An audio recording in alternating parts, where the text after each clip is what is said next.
Welcome to another episode of Regional Italian Cuisine. My name is Caterina Borsato, and on this show we're going to rekindle my love affair, of course, with Japanese food.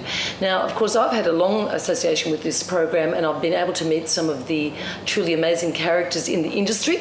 And although my background is obviously Mediterranean, I feel there's a very strong correlation between Japanese food and Mediterranean food.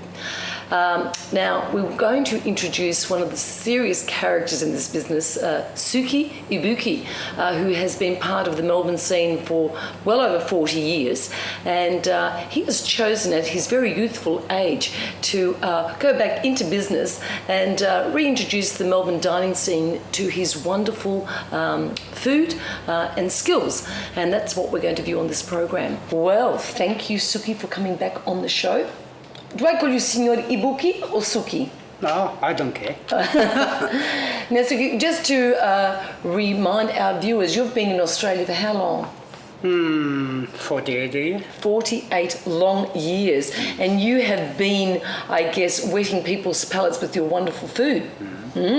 So do you think, I guess in a way you have to say that there is a strong correlation between European food and Japanese? Of course. Yeah, Yes. I guess noodles, we already had this discussion that you think that you invented the noodles and we say we did, but anyway. But most importantly, on tonight's show, we're going to be going through, I think, two very important items that feature on Japanese menus, tempura and sushi. Now, let me ask you, within tempura, I guess I did a little bit of research, and the word actually comes from the Latin word tempora, which... Portuguese. That's right. The Portuguese missionaries and traders introduced it into Southeast Asia, sort of around the mid-16th century.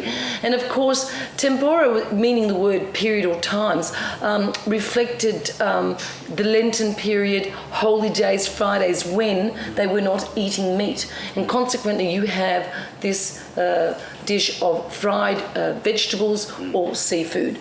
Now we are started cooking for the tempura.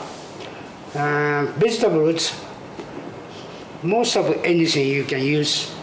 This is the eggplant and pumpkin, zucchini, capsicum, asparagus. Today we are using this. Plus, I'm using a little bit of very thin noodles, dry noodles better.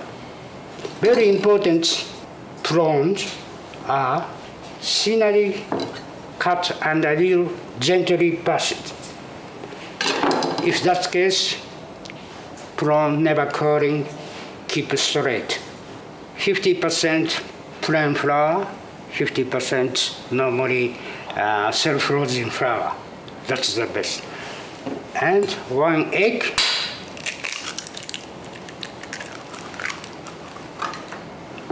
Dash the salt. Then just normal cold water is better. Roughly like this is better, crispy tempuras coming up. That's enough. Prawns, just normal flour, all the vegetables same. Next, heat it up oil and cook. All it's hot enough. That's the best. That's about 180. Start off vegetable and eggplant, capsicum, asparagus.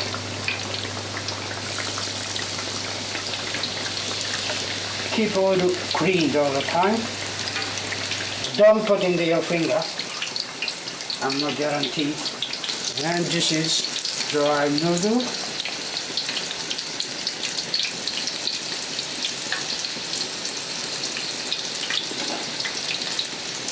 Okay. Open and putting like a flour. Taste temperature again. That's good. Prawns.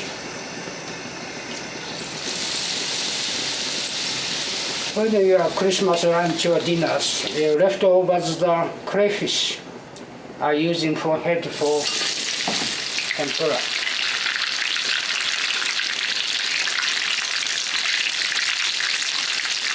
This is already once cooked, so just that's it. Now there you go, viewers. Can you see his skill? Now this man really knows how to do this stuff.